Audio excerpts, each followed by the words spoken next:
Hello guys, Brahma Gurukul में आप सभी बच्चों का मैं मानव सिंह स्वागत करता हूं। मैं लेके आया हूं जो कि आपका अभी एग्जाम हुआ है 10 मार्च, राइट, और 11 मार्च का जो एग्जाम हुआ है, ठीक है। उसके रिगार्डिंग क्या है कि मैं जो एनालिसिस है जितना हो सकता है उतना लेके आया हूं, ठीक है। तो आज हमें क्या पढ़ना है, आज हमें जो क्वेश्चंस हुए हैं दोनों चैप्टर में उन क्वेश्चनों को देखेंगे। पहला क्वेश्चन देखेंगे क्या है, ठीक है। मौर्य वंश का अंत किसने किया? क्वेश्चन क्या आया, मौर्य वंश का अंत। देखो मैंने कहा है आपको, बार बार वही बोलूंगा कि मौर्य वंश को एक बार पढ़ के जाइएगा, एग्जाम में आ रहा है। तो मौर्य वंश का अंत किसने किया? तो मौर्य वंश का अंत पुष्यमित्र शुंग ने किया था। पुष्यमित्र शुंग मौर्य वंश के अंतिम शासक बृहद के सेनापति थे। उन्होंने मौर्य साम्राज्य के पतन के बाद शुंग साम्राज्य की स्थापना की थी। तो याद रखना कि मौर्य वंश का जो अंत किसने किया था। देखो मौर्य साम्राज्य से इतने क्वेश्चंस आ गए, अगर आप मौर्य साम्राज्य नहीं पढ़ के जा रहे, राइट, तो समझो आप बहुत पीछे जा रहे हैं। तो इस प्रकार से क्या है कि आपको मौर्य साम्राज्य बहुत अच्छे वे में पढ़ के जाना है, राइट। कि मौर्य वंश का जो अंत किया था वो किया था पुष्यमित्र शुंग ने, राइट। और फिर उन्होंने जब मौर्य वंश का अंतिम शासक के जो सेनापति थे बृहद के, तो राइट, उनको उनका अंत करके क्या किया था, शुंग साम्राज्य की स्थापना की थी। क्या की थी? शुंग साम्राज्य की स्थापना की थी, ठीक है। तो याद रखिएगा। अगला क्वेश्चन देखेंगे। अगला क्वेश्चन क्या बोलेगा, गोल्डन फाइबर किसे कहते हैं, राइट। क्या पूछा है, गोल्डन फाइबर किसे कहते हैं, राइट। बहुत अच्छा क्वेश्चन है। तो गोल्डन फाइबर किसे कहा जाता है? तो ये तो गलत है इसका, जो कि जो एक्सप्लेनेशन है वो दूसरे क्वेश्चंस का आ गया, ठीक है। तो आप क्या करेंगे, इस क्वेश्चंस को जरूर पढ़ लें, ये एग्जाम में आया था गोल्डन फाइबर, ठीक है। एक बार आप अच्छे से पढ़ लीजिएगा इसके बारे में, ठीक है। गोल्डन फाइबर का क्वेश्चन आया था, ठीक है। अगला क्वेश्चन देखेंगे। अगला क्वेश्चन क्या है, हाँ, हॉर्नबिल महोत्सव कहाँ मनाया जाता है, राइट। क्या पूछा है, हॉर्नबिल महोत्सव, तीसरा क्वेश्चन है, कहाँ मनाया जाता है। तो देखो अभी तक क्या है कि नृत्य महोत्सव शुरू के एग्जामों में नहीं पूछे गए, लेकिन अब बाद में क्या है कि जब उनके पास क्वेश्चंस की मात्रा कम बची है, तो वो क्या है कि अब महोत्सव और नृत्य में भी आ चुके हैं, राइट। तो हमें क्या है कि महोत्सव और नृत्य भी पढ़ के जाना है। तो हॉर्नबिल महोत्सव हर साल 1 से 10 दिसंबर तक पूर्वोत्तर भारत के नागालैंड राज्य में मनाया जाता है। कहाँ मनाया जाता है? नागालैंड राज्य में मनाया जाता है, जिसे त्योहारों का त्योहार भी कहा जाता है, ठीक है। त्योहारों का त्योहार किसे कहा जाता है? हॉर्नबिल को बोला जाता है। यह नागालैंड राज्य में मनाया जाता है। कब मनाया जाता है? तो 1 से 10 दिसंबर तक मनाया जाता है। कब मनाया जाता है? 1 से 10 दिसंबर तक मनाया जाता है। ओके, नेक्स्ट क्वेश्चन की ओर देखेंगे। अगला क्वेश्चन देखेंगे। अगला क्वेश्चन क्या है, भारतीय संविधान के राज्य के नीति निर्देशक सिद्धांत कहाँ से लिया गया, ठीक है। जो भारतीय संविधान है उसमें राज्य की जो नीति निर्देशक तथ्य है, राइट, वो कहाँ से लिए गए, डीपीएसपी जिसे कहते हैं। तो डीपीएसपी के बारे में देखो, मैंने कहा कि आपको आर्टिकल में हर बार बोलता हूं वही बात कि 1 to 50 तो अच्छे से पढ़ के ही जाइए, राइट। और ये क्वेश्चन कम से कम रिपीट हुआ है 3 टाइम, 3 से 4 टाइम रिपीट हो चुका है। तो भाई आपको ये पढ़ना पड़ेगा, ठीक है। एग्जाम में ये रिपीट हुआ है, अभी के एग्जाम बता रहा हूँ करंट में, मैंने जितने भी आपका एनालिसिस कराया है ज्यादातर में ये रिपीट हुआ है, राइट। तो भारतीय संविधान के राज्य संविधान में राज्य के नीति निर्देशक सिद्धांतों डीपीएसपी के विचार आयरलैंड के संविधान से लिया गया। किससे लिया गया? तो याद रखना, आयरलैंड से लिया गया। आप जहां से जहां जो जो चीजें ली गई हैं वो एक बार सारी पढ़ लें कि यूएसए से क्या लिया गया, आयरलैंड से, इंग्लैंड से क्या लिया गया। तो सारी चीजें हमें एक एक करके पढ़ना है। जैसे आयरिश संविधान के भाग चौथे में अनुच्छेद 36 से 51, भाग 4 में कहां से 36 to 51 के बीच क्या है, डीपीएसपी के बारे में वर्णन है। डीपीएसपी क्या है? राज्य के नीति निर्देशक तथ्य के बारे में वर्णन है। ओके, देन नेक्स्ट पढ़ेंगे। अगला क्वेश्चन क्या बोला, क्वेश्चन नंबर 5, अंडमान निकोबार द्वीप समूह के उत्तरी भाग को क्या कहा जाता है। तो अंडमान निकोबार है, उसके जो द्वीप समूह है उसका जो उत्तरी भाग है उसे क्या कहा जाता है। देखो अंडमान निकोबार में बहुत सारे द्वीप समूह हैं, ठीक है। तो अलग अलग सबके नाम हैं। तो जो उत्तरी भाग है उसे क्या कहा जाता है, ये हमें समझना है। तो अंडमान निकोबार द्वीप समूह के उत्तरी भाग को अंडमान द्वीप समूह, ठीक है, कहा जाता है, जबकि दक्षिणी भाग को निकोबार द्वीप समूह कहा जाता है। तो अंडमान निकोबार का जो उत्तरी भाग है उसे अंडमान द्वीप समूह कहा जाता है, और जो दक्षिणी भाग है उसे निकोबार द्वीप समूह कहा जाता है। अंडमान द्वीप समूह यह अंडमान निकोबार द्वीप समूह का उत्तरी भाग है, जिसमें उत्तर, मध्य और दक्षिण अंडमान शामिल है। कौन कौन? उत्तर है, मध्य और दक्षिण, तीनों चीजें शामिल है। किसमें? उत्तरी किसमें शामिल है? तो ये अंडमान और निकोबार द्वीप समूह के उत्तरी भाग में शामिल है ये, ठीक है। कौन कौन? उत्तर वाला एरिया, मध्य वाला और दक्षिणी अंडमान वाला। अब निकोबार द्वीप समूह को देखेंगे, यह अंडमान और निकोबार द्वीप समूह का दक्षिणी भाग है, ठीक है। यह अंडमान और निकोबार के द्वीप समूह का कौन सा है? दक्षिणी भाग है, ठीक है। जिसमें निकोबार द्वीप समूह की बात करें, पहले अंडमान द्वीप समूह जो उत्तरी भाग था, निकोबार द्वीप समूह दक्षिणी भाग है, जिसमें कार निकोबार, ठीक है, लिटिल निकोबार, और ग्रेट निकोबार जैसे द्वीप शामिल हैं। कौन कौन? कार निकोबार, लिटिल निकोबार और ग्रेट निकोबार जैसे द्वीप शामिल हैं। ठीक है, याद रखना। इसके बाद अंडमान निकोबार द्वीप समूह, यह बंगाल की खाड़ी में स्थित भारत के 2 द्वीप समूहों का एक समूह है जो 10 डिग्री चैनल द्वारा अलग किए गए हैं। तो किस चैनल द्वारा? तो आपको याद रखना 10 डिग्री चैनल द्वारा, ये जरूरी है याद रखने। ठीक है, तो जो मैंने बताया आपको एक बार अच्छे से याद कर लेना। ठीक है, इसके बाद चलेंगे हम अगले क्वेश्चन की ओर। अगला क्वेश्चन देखेंगे, क्वेश्चन नंबर 6 क्या बोला? 2024 में जीडीपी ग्रोथ दर कितनी थी? भाई जो ग्रोथ दर थी भारत की 2024 की वो पूछा है। तो देखो 2024 के दौरान वास्तविक जीडीपी में वृद्धि 6.4% थी। कितनी थी? 6.4% थी जो वास्तविक जीडीपी वृद्धि दर अनुमानित की गई। कितनी? 6.4%। जबकि 2023-24 में यह 8.2% थी। ठीक है, और 2023-24 में कितनी रही? तो 8.2। ठीक है, इसके बाद नाममात्र जीडीपी या वर्तमान मूलों पर जीडीपी 2024-25 में कितनी? 324.11 लाख करोड़ रुपए के स्तर पर पहुंचने का अनुमान है। जबकि 2023-24 में यह 295.36 लाख करोड़ रुपए थी, जो कि 9.7% की क्या हुई थी? वृद्धि दर हुई थी, दर्शाता है। ठीक है, तो कितनी, मतलब ये बताया गया कि जो 24-25 की है वो कितनी थी और 23-24 की कितनी थी? तो 23-24 में 295.36 लाख करोड़ रुपए थी और इसके बाद 24-25 में 324.11 लाख करोड़ रुपए हो गई थी। ठीक है, तो कितनी वृद्धि दर हुई थी? तो ये हुई थी 9.7% वृद्धि दर हुई है। ठीक है, और अनुमानित जीडीपी वृद्धि दर की बात करें तो इस बार जो है 6.4% है। ठीक है, और इससे पहले कितनी थी? 8.2% थी। ओके, याद रखिएगा। इसके बाद देखेंगे नेक्स्ट। अब नेक्स्ट क्या बोला? इंडिया जीडीपी विश्व में कौन से, इंडिया की जो जीडीपी है, क्या पूछा है? इंडिया की जीडीपी विश्व में कौन से नंबर पर है, ये पूछा है। तो आईएमएफ की रिपोर्ट के अनुसार, के अनुमान कहता है, जो आईएमएफ की रिपोर्ट आती है उसके अनुसार 2024 में भारत की अर्थव्यवस्था 7% और 2025 में 6.5% की दर से बढ़ेगी। ठीक है, भारत जीडीपी के हिसाब से दुनिया की 5वीं सबसे बड़ी अर्थव्यवस्था है। तो आपको मैं बताना चाहूंगा कि 2024 में जो अर्थव्यवस्था है, भारत की अर्थव्यवस्था जो 7% और 2025 में कितनी हो जाएगी? तो 2025 में हो गई 6.5% और 2024 में 7%। ठीक है, तो इससे ये देखा जाए कि ये क्या है, दुनिया की जो है वो 5th नंबर की जीडीपी है जो भारत की है। ठीक है, याद रखना, अर्थव्यवस्था है। ठीक है, इसके बाद नेक्स्ट देखेंगे, अगला क्या बोला? 1857 की क्रांति में फर्रुखाबाद से कौन सा नेता था? ठीक है, याद रखना। तो 1857 की क्रांति में फर्रुखाबाद से तफजुल हुसैन खान, कौन? तफजुल हुसैन खान, जिन्हें रिसालदार के नाम से भी जाना जाता था, एक महत्वपूर्ण नेता थे। तो याद रखना कि जो कौन थे? तफजुल हुसैन खान। ठीक है, याद रखना, तफजुल हुसैन खान, याद रखना है इसको। ठीक है, ये कहां से? फर्रुखाबाद से नेतृत्व कर रहे थे, किस, कब? 1857 की क्रांति में।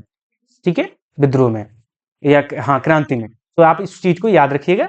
ठीक है, इसके बाद अगला देखेंगे, अगला क्या बोल रहा है? क्वेश्चन नंबर 9, 42वें संविधान संशोधन में कौन सा अनुच्छेद जोड़ा गया? जो 42वें संविधान संशोधन है उसमें कौन सा अनुच्छेद जोड़ा गया? तो 42वें संविधान संशोधन में नागरिकों के लिए मौलिक कर्तव्यों को शामिल किया गया। ठीक है, तो देखो 42वें संविधान संशोधन कब हुआ था? तो 42वें संविधान संशोधन जो हुआ था 1976 में हुआ था। इसमें क्या हुआ था? इसमें मौलिक कर्तव्य जोड़े गए थे। क्या जोड़े गए थे? तो मौलिक कर्तव्य जो, ठीक है, मौलिक कर्तव्यों को शामिल किया गया था।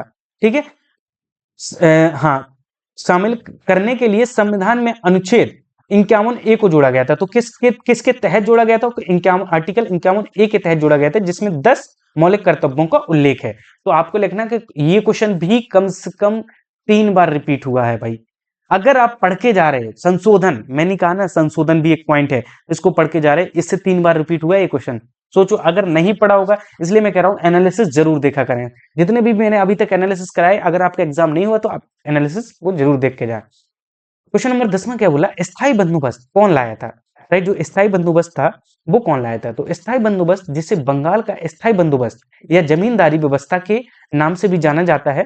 ठीक है, तो ब्रिटिश ईस्ट इंडिया कंपनी द्वारा 1793 में गवर्नर जनरल लॉर्ड कॉर्नवालिस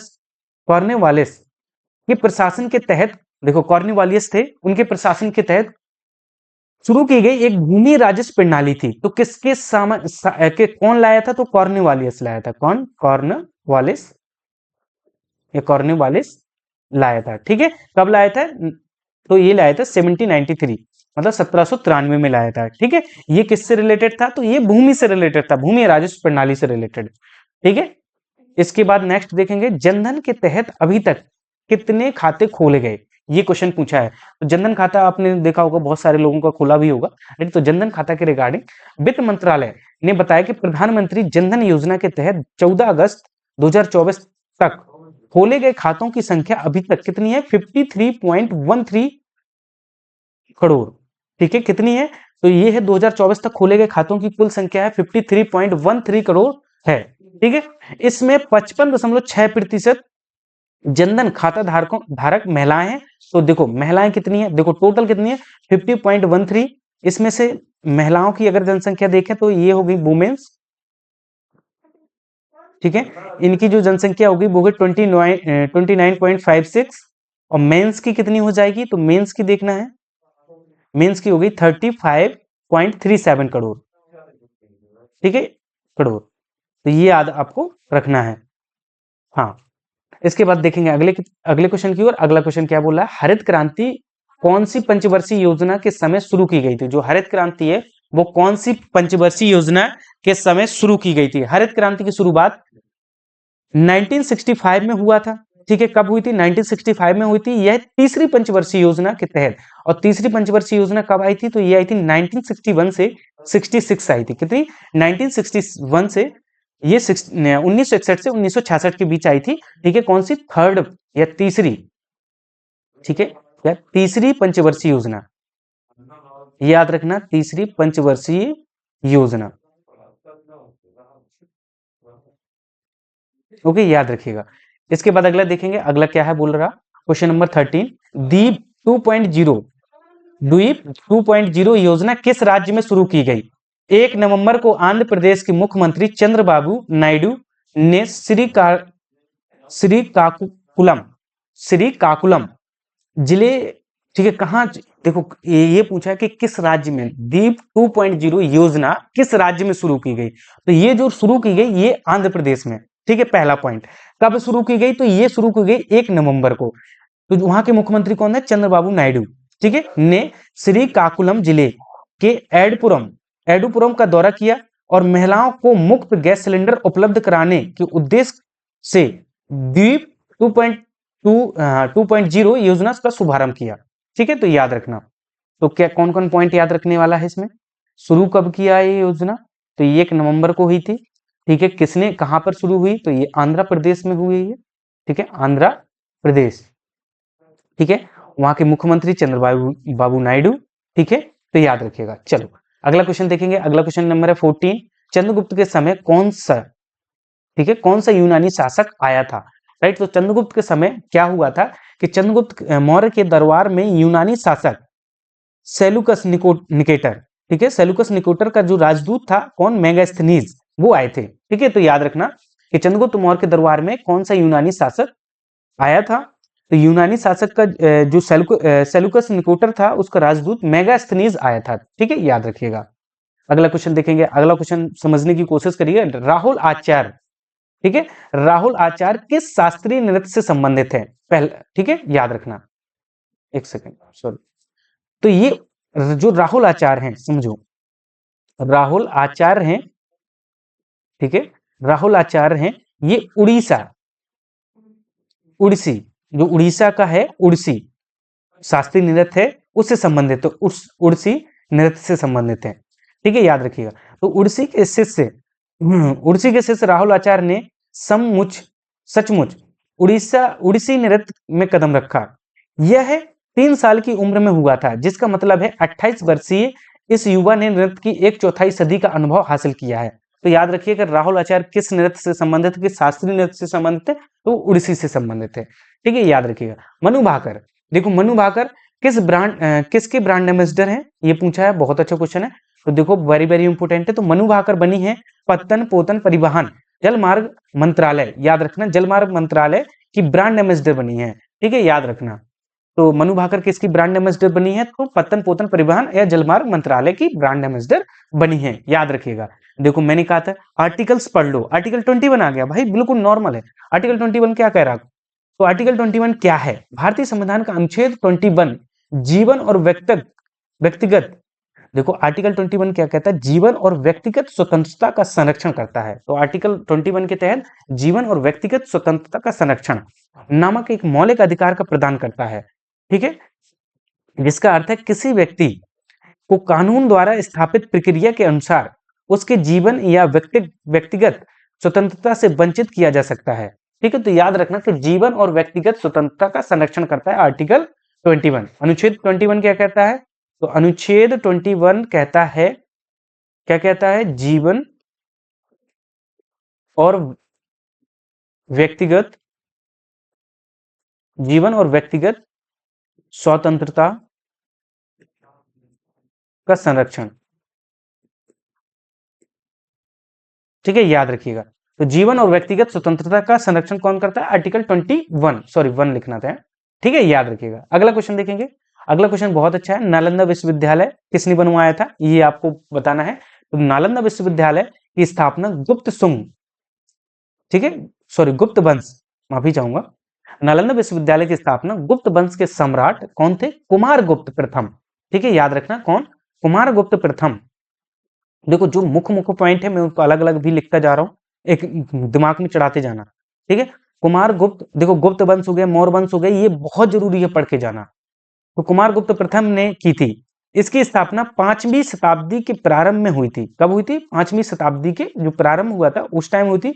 यह विश्वविद्यालय मगध साम्राज्य में बना था, जो अब कहां पर है? तो ये सबको पता है कि ये बिहार के नालंदा में है, बिहार में है, ठीक है, याद रखिएगा। ओके, समझे इतनी बात को? अगला क्वेश्चन देखेंगे।